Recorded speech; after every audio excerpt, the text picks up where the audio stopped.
માં હોમાણા અને શિવજીને જે ક્રોધ આવ્યો એ જે સ્થળ એટલે આ કંથળ. થોડું વિશેષ શિવજી યાદ આવ્યા છે. શિવની આ ભૂમિ ઉપર બેઠા છે ત્યારે ભાગવતની શરૂઆત કરું એના પહેલા 2-5 મારા વાણીના પુષ્પો શ્રી શિવજીના ચરણમાં હું અર્પણ કરું.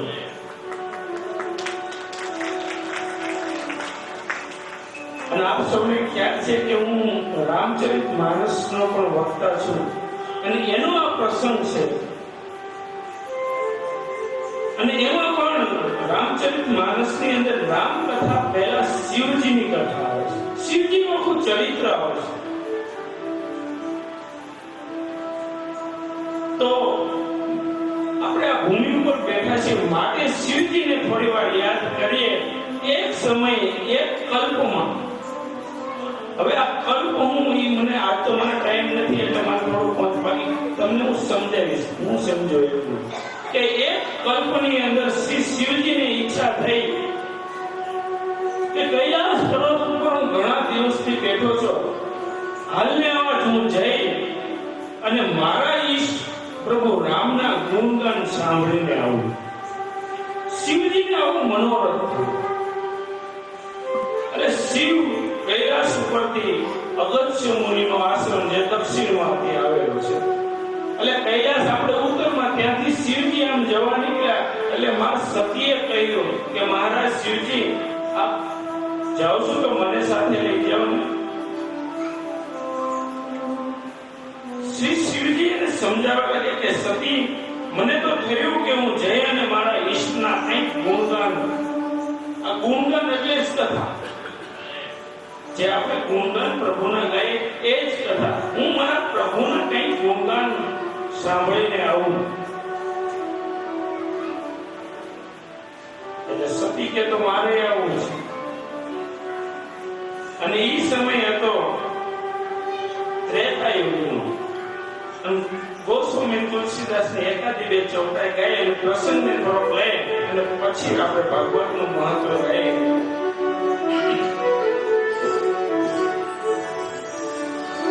એક બાર દેખા જોગમાહી, એક બાર દેખા જોગમાહી, એક બાર દેખા જોગમાહી, એક બાર દેખા જોગમાહી, સમુદ્રે કુંભજરી પામાહી, સમુદ્રે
મારા ઈષ્ટ એવા રામના ગુણગાન સાંભળવા માટે આવ્યો છો.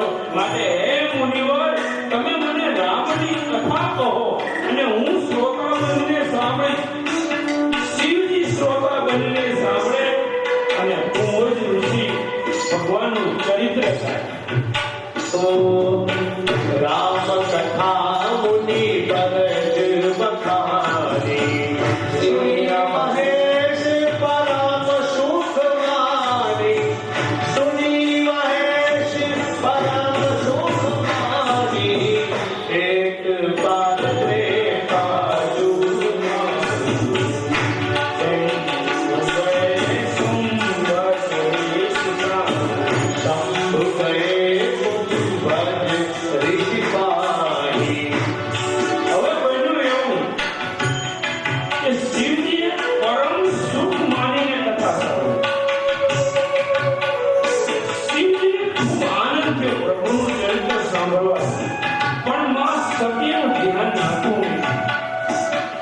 સતીને એવું થયું, એક તો સ્ત્રી સહજ સ્વભાવ,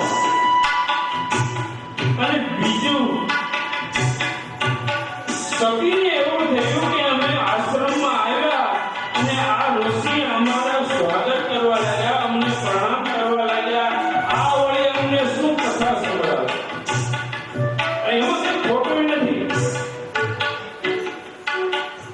એટલે સતીના મગજમાં બેઠું ને તો શિવજીની સાથે બેઠા, પણ કથાનું શ્રવણ મનથી કરતા નથી. શંકાની દ્રષ્ટિએ સતી જોવે છે.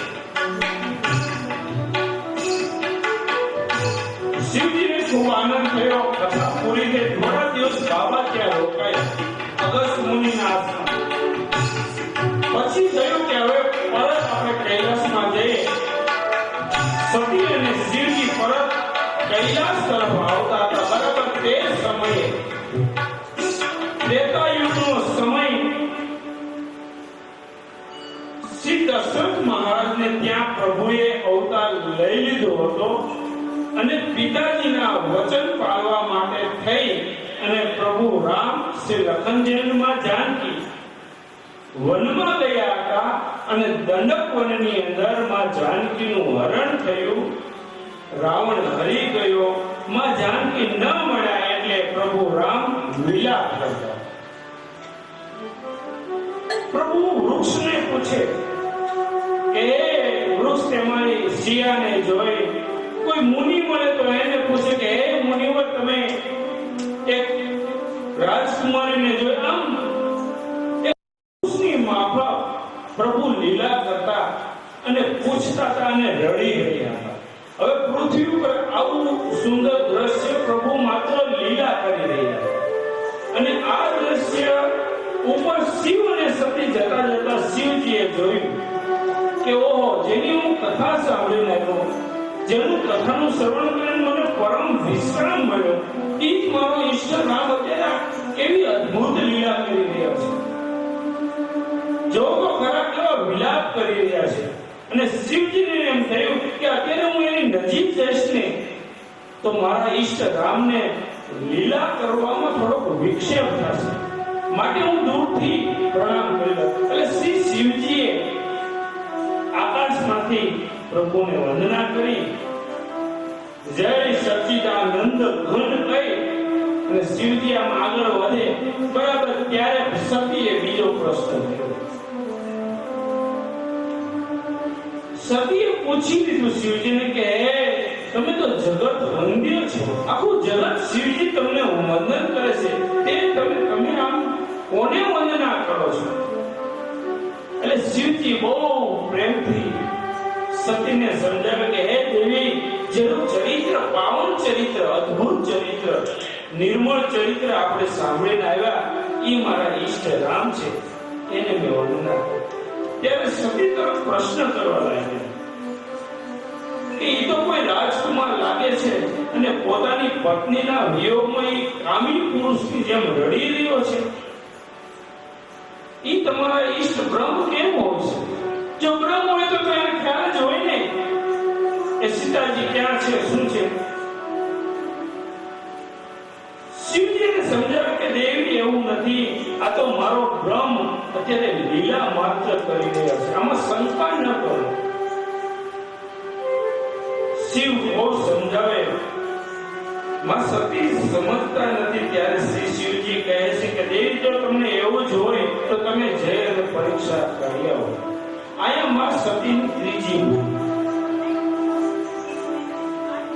કે ભાઈ આપણો પતિ જે જગતવંદ્ય હોય એ આપણને કંઈક કહેતો હોય તો આપણે માની જવું જોઈએ. ન માની રસ્તામાં વિચારવા લાગ્યા કે હું જઈ અને શું કરું કે જેના લીધે આ જે રાજકુમાર છે એ બ્રહ્મ છે કે કોઈ રાજકુમાર છે તે નક્કી થાય.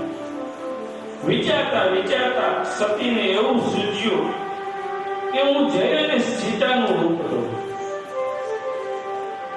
જો એ બ્રહ્મ હશે તો મને ઓળખી જશે. એટલે સતી આજે વિવેક ચૂકી ગયા છે. જેનું રટણ શિવજી સતત કરે એમાં સીતાજીનું રૂપ ધારણ કરી અને સતી ત્યાં પ્રગટ થયા. રામચરિત માનસની આ કથા છે. આ તો મારે કંઠનું મહત્વ ગાવું છે એટલે થોડું પ્રસંગને લીધો કે શિવજી જેનું નામ રટે એ માં સીતાજીનું રૂપ ધારણ કર્યું. પ્રભુએ જોયા અને તરત બે હાથ જોડીને પ્રણામ કર્યા અને પોતાના નામ સહિત પરિચય આપ્યો કે હું દશરથનો પુત્ર રામ તમને પ્રણામ કરું છું. બીજું જ વાક્ય પ્રભુ બોલ્યા કે તમે અહીંયા ઘોર જંગલમાં એકલા કેમ છો? અમારા પિતા શંકર ક્યાં છે? હવે આટલું કીધું તો સમજી જવું જોઈએ. લખનજીને થયું કે આમાં અત્યારે આપણે કઈ ડબકું પૂર્યા જેવું નથી. પ્રભુએ પ્રણામ કર્યા. આવું બોલે કાંક અમાર રહસ્ય છે. પણ સતીને સમજાયું કે મારી આ કસોટીમાં હું વિફળ થયો, હું પકડાઈ ગઈ છું. સતી મૂંઝાયા, હવે શું કરું? એટલે જે રસ્તે આમ આવતા હતા ત્યાંથી આગળ ચાલવા લાગ્યા. ડરી રહ્યા છે, કંપી રહ્યા છે અને ડરતા ડરતા પાછળ જોયું તો પાછળ બાપુ એવું દ્રશ્ય જોયું કે રામ લખન અને માં જાનકી આમાં હાલે આવતા હતા. સતી ગભરાઈ ગયા કે આ જાનકી ક્યાંથી આવી છે? ફરી આગળ જોયું તો આગળ શ્રી રામ લખન અને માં જાનકી આવી છે. આ બાજુ જોયું તો ત્યાં એ મૂર્તિ દેખાય. આ બાજુ ચારે તરફ જ્યાં નજર કરે ત્યાં સતીને શ્રી રામ લખન અને જાનકીના દર્શન થયા. સતી ગભરાઈ ગયા, આંખો બંધ કરીને રસ્તાની વચ્ચે બેસી ગઈ. પ્રભુને થયું કે સતી દુઃખી થયા છે, મારું થોડું કૌતુક કર્યું. સતીએ આંખો બંધ કરીને તો એને અસંખ્ય દેવતાઓ દેખાયા. આ રામચરિત માનસનો પ્રસંગ. અસંખ્ય દેવતાઓ રામ લખન અને જાનકીની પૂજા કરી રહ્યા છે. અને ઋષિઓ, સિદ્ધો, મુનિઓ, તત્વજ્ઞાનીઓ, વ્યાખ્યાતાઓ પ્રભુનું અર્ચન કરી રહ્યા છે. જ્યારે આપણે ક્યારેય કલ્પના ન કરી હોય આવું બધું સતીએ એક જ ક્ષણની અંદર જોયું. બહુ ગભરાઈ ગયા. જય અને હવે હું શિવને હું જવાબ આપીશ. શંકરનું કહ્યું મેં માન્યું નહીં અને હું પરીક્ષા લેવા ગઈ. હવે હું જઈને મારા પતિ શિવજીને હું જવાબ આપીશ. શિવજીએ પૂછ્યું કે દેવી કસોટી કરી આવ્યા? પાછા સતી ફરી એકવાર જોયું.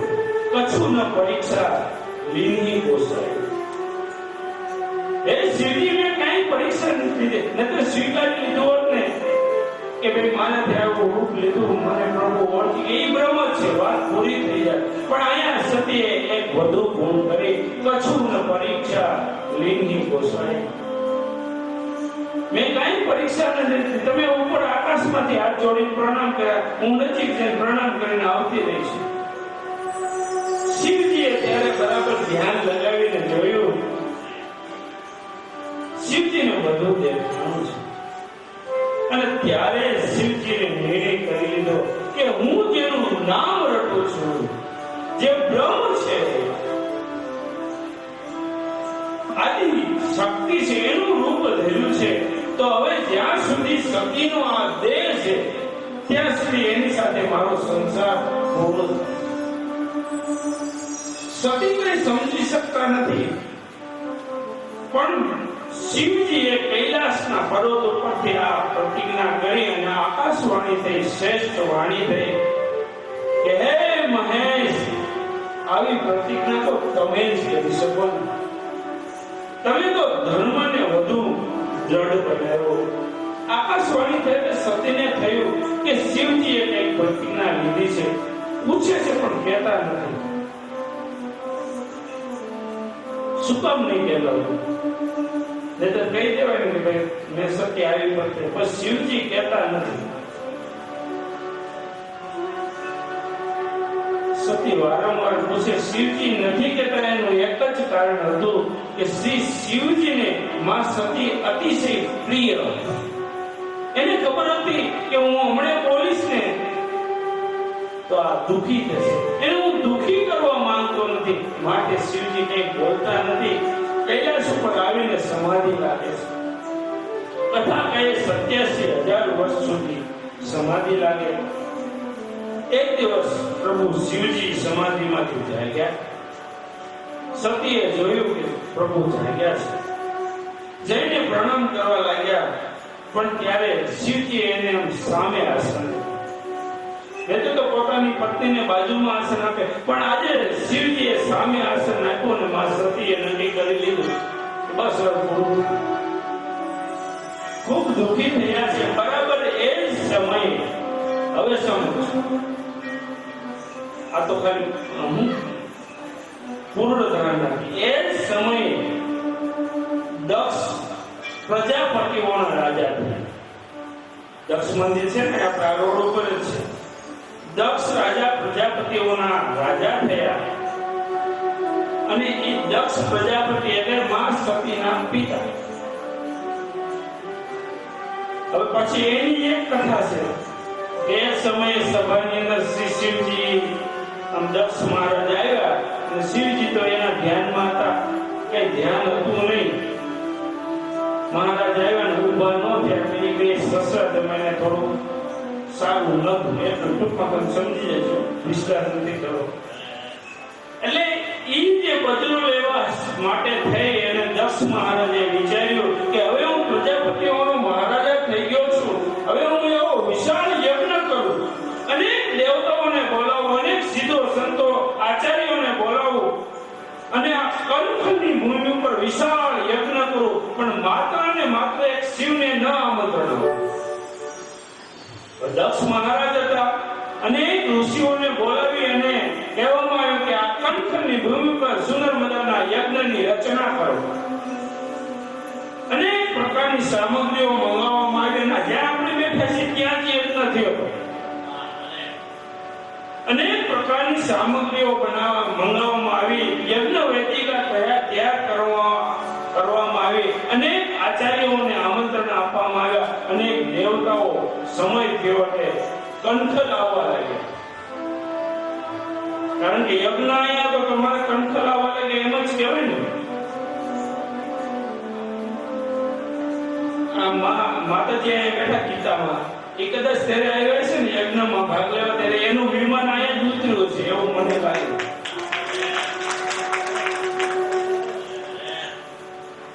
કારણ કે વ્યવસ્થા તો ત્યારે જ હોય ને, પાર્કિંગ વ્યવસ્થા કે આવો દરબાર આમંત્રણ, કારણ કે યજ્ઞ વિશાળ હતો. સુંદર મજાનું આયોજન થયું, સમય થયો, અનેક દેવતાઓ પોતાના વિમાન લઈ અને કંઠ બાજુ આવવા લાગ્યા. ત્યારે શિવ અને સતી કૈલાસ પર્વત ઉપર હતા અને સતીએ આમ આકાશમાં જોયું. અહીંયા આકાશમાં મને કઈ દેખાય છે કે લઈ લીધું બાબા છે અમે તો હોય જ ને ગમે એટલે સતીએ એમ જોયું આકાશમાં તો કે ઓ આટલા સુંદર વિમાનો અને આ દેવની સ્ત્રીઓ કેટલી સુંદર તૈયાર થઈ અને સુંદર મજાના ગીત ગાય છે અને મહારાજ શિવજી આ ક્યાં બધા જાય છે. શિવજીએ પેલા કે ધ્યાન રાખ્યું. શું કામ પરિવારે યાદ કર્યું કે શિવજીને ખબર હતી કે હું હમણાં એમ કહીશ કે તમારા પિતાએ યજ્ઞ કર્યો તો વળી દુઃખી થશે, એ દુઃખી કરવા માંગતા નથી. અને એને શિવ કહેવાય, એને જ કરુણા કહેવાય, જે બીજાને દુઃખી કરવા ક્યારેય માંગતો જ નથી. જેનું જીવન એવું હોવું જોઈએ મારા બાપ કે આપણાથી કોઈ સામાવાળાને દુઃખ લાગે જ નહીં. બાકી કરુણા માનન છે એમ કેવી મોકો મળે તો તોડી લે, તો કરુણા ને એનો કોઈ અર્થ નથી. પણ કોઈને આપણે દુઃખી ન કરીએ તો આપણા કરુણા છે. શિવજી કરુણાની મૂર્તિ છે. વારંવાર સતી પૂછે એટલે શિવજી કહેવા લાગ્યા કે દેવી, તમારા પિતાએ યજ્ઞ કર્યો છે અને યજ્ઞની અંદર ભાગ લેવા બધા જઈ રહ્યા છે. એટલે ફરીવાર માં સતીએ પ્રશ્ન કર્યો હે શિવજી તો હું પણ ન જાઉં. એ તો મારા પિતાનું ઘર છે એટલે કંઠ વારંવાર તમને યાદ કરું છું, કારણ કે આ ભૂમિનું કેટલું મહત્વ છે કે અહીંયા બધા દેવતાઓ આવ્યા હતા, આપણે ક્યાં બેઠા છે. તો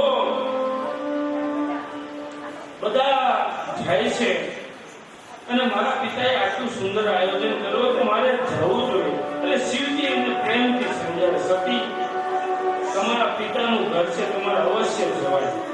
અને જો બે ત્રણ ઘર, ત્રણ મેન વસ્તુ, એક પિતાનું ઘર, એક મિત્રનું ઘર અને ત્રીજું ગુરુનું. આ ત્રણ જગ્યાએ તમને આમંત્રણ હોય કે ન હોય ત્યાં આપણે જઈ શકીએ, શાસ્ત્ર આવું. પણ એમાં એક પ્રશ્ન છે કે આપણે ત્યાં જવાથી જો સામાવાળાને કંઈક આપણા લીધે મુશ્કેલી પડતી હોય તો આપણે ત્યાં ન જઈએ.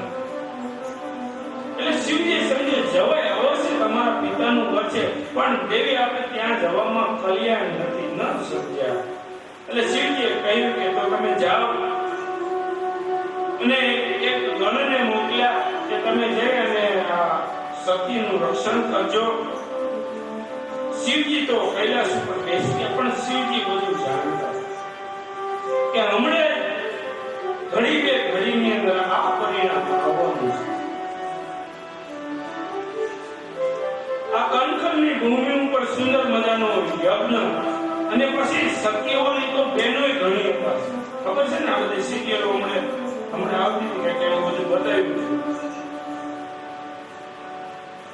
એટલે એને ઘણી બહેનો હતી, ઈ બહેનો પણ પિતાના ઘરે પ્રસંગ હતો, બધા આવ્યા હતા, બધા મહેમાન હતા. સુંદર મજાનું આમ મંડપ શરીરને ડેકોરેશન, સુંદર મજાનું કંકર આખું શણગાર્યું છે. ત્યારે એટલે સતી ધીમે ધીમે આમ આવ્યા અને બરાબર પ્રવેશ કર્યો અને સામે એના પિતા દક્ષ મહારાજને જોયા. દક્ષ મહારાજની નજર સતી ઉપર પડી અને દક્ષ મહારાજે એની કુશળતા પણ ન પૂછી, કેમ છો બેટા, એટલું પણ ન પૂછ્યું. અને ઉલટાના એને મનોમન ક્રોધ આવ્યો કે આ ક્યાં આવ્યું, કુશળતા ન પૂછી શક્યા. એટલે સતીને થોડું આમ દુઃખ લાગ્યું. અને આપણે બધા જાણીએ છીએ કે બાપને તો એની દીકરી જોવાતી. હવે એ દીકરી એના બાપના ઘરે પ્રસંગમાં જાય ને એનો બાપ એને સામું જોઈ નજર ફેરવી લે તો એનાથી મોટું દુઃખ દીકરીને બીજું શું હોય? સતી દુઃખી થયા. ધીમે ધીમે આગળ વધાવવાની બહેનો બધી આવી હતી, પણ દક્ષ મહારાજના ડરને લીધે કોઈ એને બોલાવતું નથી. માત્ર હસીને આગળ વધી જાય છે. આગળ જતા જતા જ્યારે સતીને પોતાના મા મળ્યા, માતા મળ્યા અને એ ભેટી આપણે ત્યાં માતૃ વંદના ગવાય છે, માતાના આટલા ગુણગાન ગવાય છે. શું કામ? કે માનું ચરિત્ર કેવું છે. કોઈ આવકારો નથી આપ્યો, પણ માં એને મળે છે, પ્રેમથી મળે અને એનું કુશળતા પૂછે. ધીમે ધીમે માને મળી અને સતી યજ્ઞ મંડપ તરફ ગયા. અનેક ઋષિઓ પોતાના આસન ઉપર બિરાજમાન છે અને અનેક પ્રકારની આહુતિઓ અપાઈ રહી છે. એક બાજુ દક્ષ મહારાજના સગા સંબંધીઓ, એક બાજુ દેવતાગણ, એક બાજુ ઋષિઓની સભાઓ, સુંદર મજાની વેદિકાઓ મંત્રોના ઉચ્ચાર કરી રહ્યા છે. સતીએ જોયું કે ધીમે ધીમે આમ આગળ વધ્યા, પણ આ બધું જોયું અને સતીને આમ થોડો ક્રોધ આવ્યો કે મારે આવું વર્તન કેમ? ધીમે ધીમે આગળ વધ્યા, બધા દેવતાઓના સ્થાપન જોયા. અનેક દેવતાઓ ત્યાં હાજર હતા અને અનેક દેવતાઓના ત્યાં સ્થાપન કરેલા હતા. સતીએ યજ્ઞશાળામાં જોયું પણ ક્યાંય શિવજીનું સ્થાપન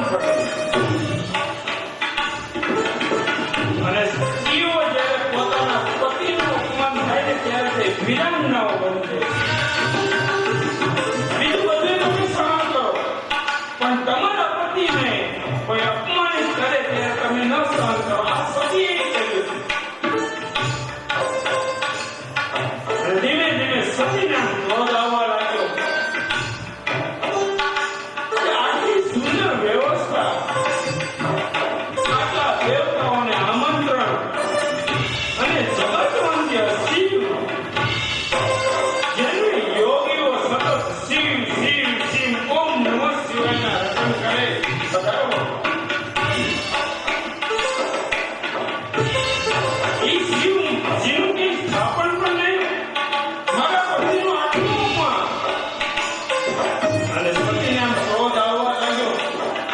વાત ભૂલી ગયા છે, આંખો એકદમ લાલ થવા લાગી. અને ધીમે ધીમે સતી આમ બરાબર યજ્ઞ વેચી કાકાને નચી ગયા. અને ત્યારે અમુક ઋષિઓ શિવજીની નિંદા કરે. અને સતીએ કાનો કાન સાંભળ્યો. અને ક્રોધ મારા પતિની આ બધા આવી નિંદા કરે છે. અતિશય ક્રોધ આવવા લાગ્યો છે. આમ નેત્રો પકડવા લાગ્યા છે. રૂવાડા ઉભા થઈ ગયા. સતી નથી છે. અને આખી સભાને સંબોધન કરીને કહેવા લાગ્યા, સુનું સભાસદ સકળ મુનિંદા. હે તમામ સભાસદો, તમે બધા કાન ખોલીને સાંભળી લો. હું સતી તમને લલકારીને કહું છું કે આ યજ્ઞશાળાની અંદર જેણે શિવનું અપમાન કર્યું છે, જેણે કૈલાસમાંથી પુરુષોત્તમ શ્રી શિવજીની નિંદા કરી છે, એને એનું તત્કાલ ફળ મળશે. અને હે મુનિઓ, તમે બધા તો મુનિઓ લો કહેવો છો. મારો પિતા દક્ષ તો મંદ બુદ્ધિનો છે. સતી આવું છે. એને બુદ્ધિ નથી. પણ તમારે તો મારા બાપને સમજાવાય ને. તમે બધા સાંભળી લો.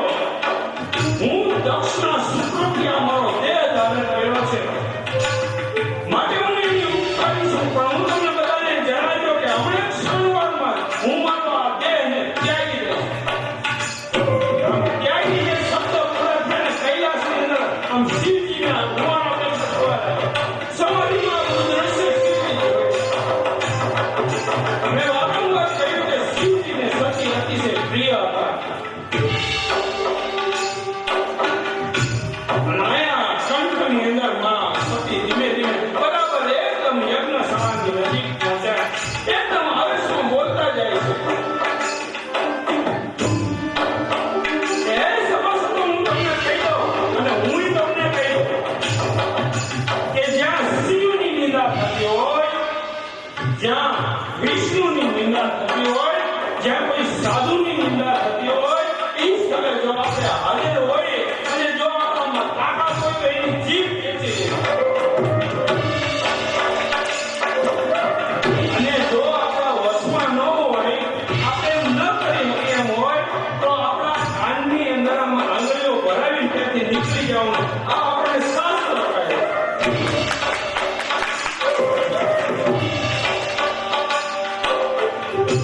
સતી કહે છે કે આમ જે શિવ સાધુને વિષ્ણુની નિંદા કરે અને ઈ શરીરનું ફળ મળે છે.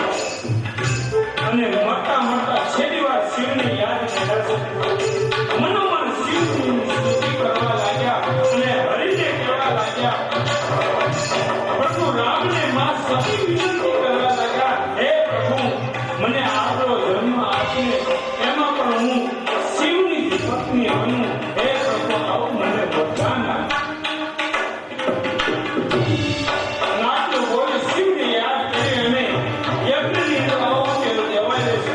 યજ્ઞ સારા બરાબર આમ પ્રગટી રહે છે.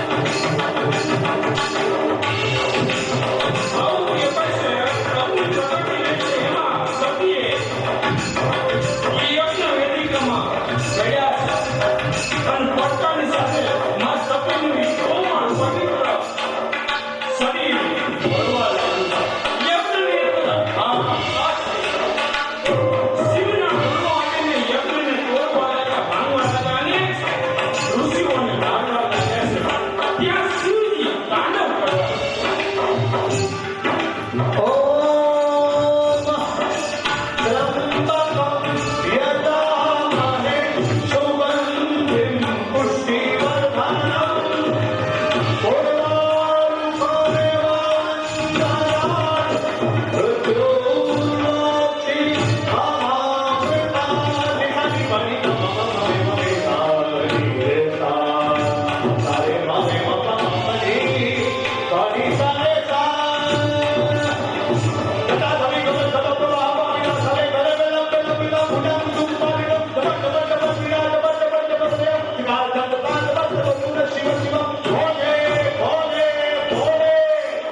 સમયથી આવે છે. આ શક્તિપીઠોની રચના પણ આવી રીતે થઈ એવું આપણા શાસ્ત્રો સંતો કહે. તો આ ભૂમિ ઉપર, આ કંથલની ભૂમિ ઉપર બાપુ આ બન્યું હતું.